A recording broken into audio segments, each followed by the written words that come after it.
Now let's look at another type of subscription, which is subscribing to window resize events. We have a simple application here that just doesn't do much.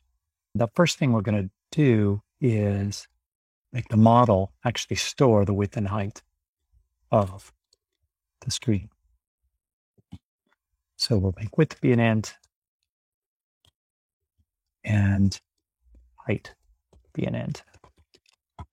We'll go ahead and display these. Here we will display the model dot width, and we'll pipe that into string dot from int, and we'll pipe that into text.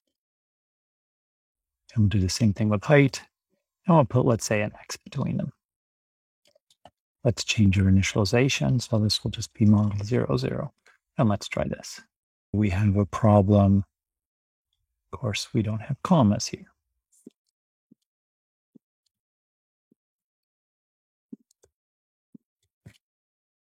Now we've got our 00.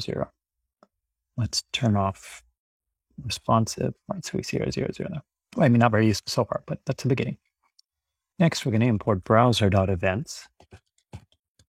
Okay, so and expose on resize.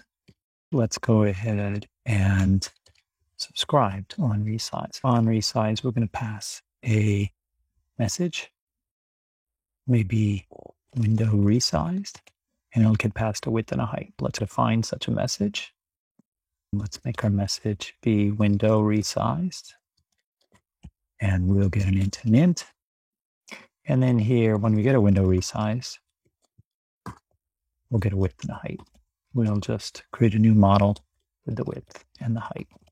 So what's going to happen, anytime the window gets resized, on resize subscription is going to make sure to let us know by creating a window resized message with the appropriate width and the height, and then feeding it into our update. So let's say this. And it still says 00. Well, let's turn this on to responsive. And notice we can change the size of this. And it updates here. It's very hard to see, but it still says 600 by 675.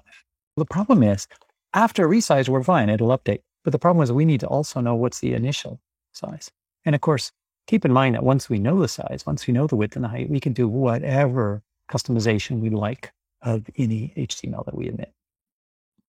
In order to get this initial information, we need to take advantage of flags. Flags are some information. So this is in index.html at www. This is our index.html that actually first starts at our Elm. It starts up our Elm at a particular div, which is this div here. So we can add in some flags when we start up. They provide some information from JavaScript to the running Elm program. We're going to provide a pair of integers, window.innerWidth, I think, and window.innerHeight. There are a number of things we could put in here. We could put in strings, we can put in integers, we could put in lists. In JavaScript, of course, lists don't have to contain the same types of elements. So we can put in different types of elements and they'll come across as a tuple in Elm. Or more generally, we can put in just JSON. In our case, we're going to just use these flags. This is why the init message has parameters here. The init message, these are the flags. And in our case, we're going to just say it's an int and an int. And here, we're going to just go ahead and pass in as a tuple the width and the height. Let's make it more clear. Let's just say flags. We could do something like let width height equal flags in this. And we had an error, which is, yeah, I think maybe can we do this? And I need to come here. Let's refresh. Fortunately, we're seeing all of our error messages in one column, so I'm not sure quite what's up with that. Instead, I know we can do this. Width height,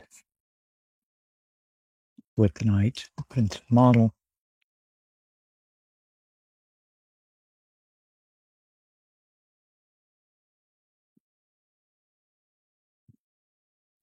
And let's inspect in the console, see what's going on. Oh, we're actually having a problem with the flags. It says it's expecting an array. We provided an array, but I didn't save. Let's try this again. Just make a change here. There we go. Whoa.